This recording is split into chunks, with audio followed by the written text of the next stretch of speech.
আচ্ছা স্টুডেন্টস, দেখো আজকে আমরা আলোচনা করব পাইরোমেটালার্জিতে ইলিংহাম রেখাচিত্রের প্রয়োগটা। দেখো ইলিংহাম রেখাচিত্র আমাদের কিভাবে সাহায্য করে থাকে। সাধারণত দেখবে এই যে আয়রন, কপার, জিঙ্ক ইত্যাদি ধাতুসমূহকে পাইরোমেটালার্জিতে উপযুক্ত তাপমাত্রার দ্বারা নির্ধারণের জন্য তাদেরকে আমরা এই গ্রাফগুলো ব্যবহার করে থাকি। তা এখানে প্রথমেই আমি তোমাদের নর্মাল ব্যাপারটাকে আলোচনা করে দিচ্ছি, তারপর প্রত্যেকটা ধাতুর জন্য আমি আলাদা আলাদা করে আলোচনা করব। তো এখানে খেয়াল করে দেখো, আমি এই যে এক্স অক্ষ বরাবর তাপমাত্রা কেলভিন স্কেলে প্রকাশ করেছি এবং ওয়াই অক্ষ বরাবর দেখো যে ডেল্টা জি এফ এর মানটা কিলোজুল পার মোল ইনভার্সে রিপ্রেজেন্ট করেছি। এই যে জিনিসটা দেখো, delta G equal to delta H minus T delta S, এই যে ফর্মুলাটা তোমরা জানো, ক্লাস 11-এ তোমরা পড়ে এসছো থার্মোডাইনামিক্সে।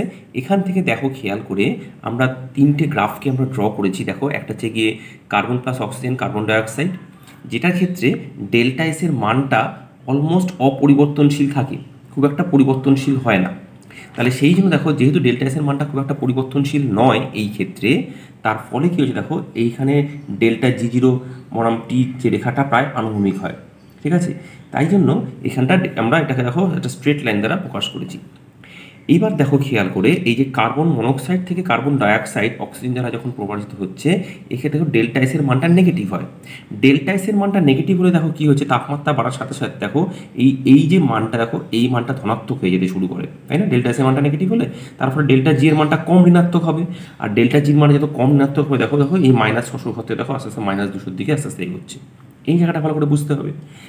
আর আরেকটা খেয়াল করে দেখো, যখন এটা স্লোপটা আপওয়ার্ডস হয়ে গেল, এই স্লোপটা ডাউনওয়ার্ডস কেন হচ্ছে দেখো, এই ক্ষেত্রে ডেল্টা এস এর মানটা পজিটিভ, ধনাত্মক।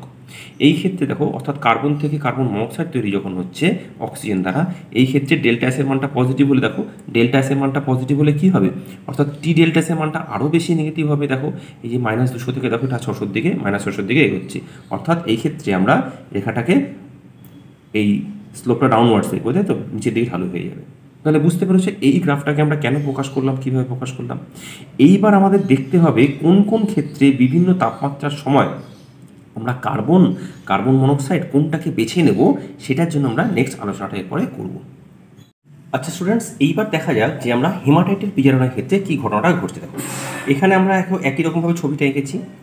খেয়াল করে দেখো, এখানে এই যে মোটামুটি 400-র কাছাকাছি থেকে দেখো 2Fe প্লাস O2 2FeO, আর এটা দেখো খেয়াল করো, এই যে তিনটে গ্রাফ, এই যে CO থেকে CO2 আর C থেকে CO ঠিক মিট করছে 1073 কেলভিন টেম্পারেচারে।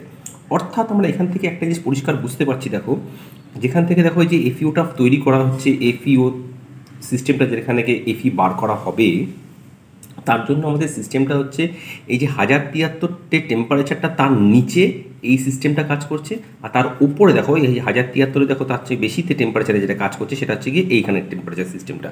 তাহলে এই যে দুটো সিস্টেমের মধ্যে আমাদের তাহলে বলতে পারি যে অ্যাকচুয়ালি দেখো আমরা লিখে দেখাচ্ছি, এই যে FeO তার সাথে কার্বনের সিস্টেমে যদি আমরা কাজ করি, অর্থাৎ যদি এখানে টেম্পারেচারটা যদি আমাদের দেখো 1073-এর চেয়ে, দেখো এই ক্ষেত্রে যদি এই যে উষ্ণতাটা যদি 1073-এর চেয়ে বেশি হয়, তাহলে দেখো এখানে কার্বন দিয়ে বিজারণটা হবে। পরিষ্কার বুঝতে পারছো দেখো, কারণ দেখো এইটা নেগেটিভের দিকে দেখো যাচ্ছে, 1073-এর বেশির দিকে দেখো এই যে দেখো কার্বনের সিস্টেমটা বেশি নেগেটিভের দিকে যাচ্ছে, অর্থাৎ সেটা কিন্তু এখানে এটাকে বিজারণ করতে সুবিধা হবে।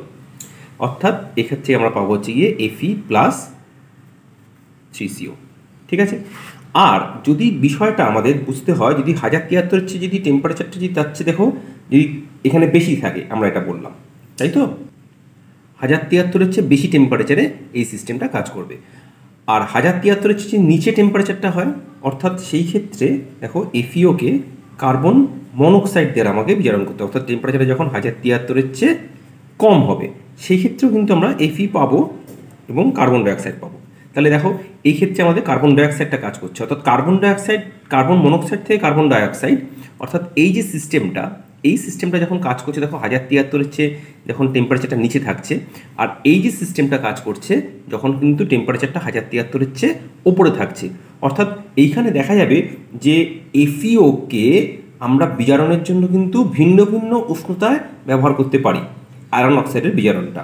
অর্থাৎ এক্ষেত্রে আমাকে এই জায়গাটা হেমাটাইটের বিজারণটা ভালো করে বুঝে নিতে হবে যে কোন ক্ষেত্রে কোন টেম্পারেচারে আমরা কোন সিস্টেমটাকে ব্যবহার করতে হবে, অর্থাৎ কোন ক্ষেত্রে কার্বন ব্যবহৃত হবে আর কোন ক্ষেত্রে কার্বন মনোক্সাইড ব্যবহৃত হবে। এটা কিন্তু উষ্ণতা নির্ধারক একটা বিষয়। অর্থাৎ এইখানে এই আমাদের ইলিংহাম ডায়াগ্রাম থেকে আমরা এই তাপ বিজারণ করার ক্ষমতা দেখে বুঝতে পারলাম যে কোনটার ক্ষেত্রে আমরা কোন বিজারক দ্রব্যটা ব্যবহার করব কোন উষ্ণতার ক্ষেত্রে। ঠিক আছে, আশা করি বুঝতে পেরেছো। আচ্ছা দেখো স্টুডেন্টস, এইটা হচ্ছে কিউপ্রাস অক্সাইডের বিজারণের যে থেকে কার্বন কপার বার করার যে বিজারণের ব্যাখ্যাটা দেখো এখানে দেখানো রয়েছে। এখানে খুব ভালো করে খেয়াল করে দেখো, এই ইলিংহাম ডায়াগ্রামটা যেটা দেওয়া রয়েছে সেখানে কপার থেকে CO2, কার্বন থেকে CO বা সি থেকে CO2 ইত্যাদি, এবং CO থেকে CO2 দেখো এইখানে যে তিনটেই যে রয়েছে দেখো, সি থেকে CO2, সি থেকে CO বা CO থেকে CO2, প্রত্যেকটাই তিনটি রেখাই দেখো, এই তিনটি রেখাই কপার থেকে কপার অক্সাইডের যে রেখা তার অনেক নিচে অবস্থান করে। অর্থাৎ কিউপ্রাস অক্সাইডকে কোক দ্বারা খুব সহজেই ধাতব কপারে বিজারিত করা যায়। ঠিক আছে, তাহলে এই বিষয়টা আমাদের খুব সহজভাবে বোঝা যাচ্ছে, কারণ এক্ষেত্রে যেহেতু তিনটে লাইনই দেখো খুব নিচে রয়েছে, শুধুমাত্র এই জায়গার টেম্পারেচারটা একটু উপরে থাকা বাদ দিলে বা তার উপরে যে কোনো টেম্পারেচারের ক্ষেত্রে, অর্থাৎ সব ক্ষেত্রেই আমরা কার্বন মনোক্সাইড যে কোনো কিছু দিয়েই আমরা কিন্তু খুব সহজেই কপারকে আমরা বিজারিত করে বার করতে পারি। অর্থাৎ এবং আমরা জানি যে গারকৃত সালফাইড আকরিকের ক্ষেত্রে তো CO2 উৎপন্নটা হয় কার্বন বিজারণ করার সময়, সুতরাং এক্ষেত্রে খুব একটা অসুবিধা হওয়ার কোনো কারণ নেই, খুব সহজেই আমরা এই ব্যাখ্যাটাকে করতে পারি। যেহেতু দেখতেই পাচ্ছি, আমি আরেকবার বললাম যে তিনটি রেখাই দেখো, খেয়াল করে তিনটি রেখাই দেখো এই যে কপার থেকে কপার অক্সাইডের নিচে রয়েছে, সুতরাং এরা তিনজনই কিউপ্রিক অক্সাইড থেকে বা কিউপ্রাস অক্সাইড থেকে কপারকে নিষ্কাশন করতে সক্ষম। ঠিক আছে, আচ্ছা এবার দেখো স্টুডেন্টস, আমি তোমাদেরকে জিঙ্ক অক্সাইডের বিজারণের ব্যাখ্যাটা করে দিচ্ছি। দেখো এটা একটু সামান্য ক্রিটিক্যাল, মানে কপার অক্সাইড মানে কিউপ্রাস অক্সাইডের মতন অতটা সহজ নয়। এখানে দেখো খেয়াল করে, জিঙ্ক থেকে জিঙ্ক অক্সাইড, কার্বন থেকে কার্বন মনোক্সাইড, কার্বন থেকে কার্বন ডাইঅক্সাইড এবং কার্বন মনোক্সাইড থেকে কার্বন ডাইঅক্সাইড, দেখো চারটে ছবি দেখো আমি তোমাদেরকে এখানে ডায়াগ্রামটা এঁকে দেখিয়েছি। প্রত্যেকটা ক্ষেত্রে খেয়াল করে দেখো 1180, দেখো এই যে উষ্ণতাটা খেয়াল করে দেখো 1180 কেলভিন পর্যন্ত জিঙ্ক অক্সাইড রেখার উপরে তারা প্রত্যেকটা অবস্থান করছে। অর্থাৎ এই যে উষ্ণতাটার নিচে কোনোভাবেই কিন্তু আমরা জিঙ্ককে বার করতে পারবো না, এটা কিন্তু খেয়াল রাখতে হবে। ঠিক আছে, কারণ দেখো এরা সবাই তার উপরে রয়েছে, অর্থাৎ আমাকে কিন্তু উষ্ণতাটা এর চেয়ে উপরে নিয়ে যেতে হবে। আবার দেখো খেয়াল করে, এই যে 1270 ডিগ্রি, দেখো এই যে 1270 ডিগ্রি উষ্ণতা, তার নিচে কিন্তু দেখো রয়েছে কার্বন মনোক্সাইড। অর্থাৎ এক্ষেত্রে আমরা কার্বন দিয়ে কিন্তু খুব সহজেই দেখো জিঙ্ক অক্সাইড থেকে, দেখো জিঙ্ক অক্সাইডকে কার্বন দিয়ে বিজারণ করলে যদি উষ্ণতাটাকে আমরা মোটামুটিভাবে 1270 কেলভিনের নিচে রাখতে পারি, দেখো দেখতে পাচ্ছ এই যে 1270, দেখো এখানে এই যে এই জিঙ্ক অক্সাইডে যে কাট করেছে, দেখো এই যে কার্বনের সঙ্গে কাটটা করেছে, তাহলে এক্ষেত্রে আমরা এখান থেকে জিঙ্ক এবং কার্বন মনোক্সাইডটা পেয়ে থাকি।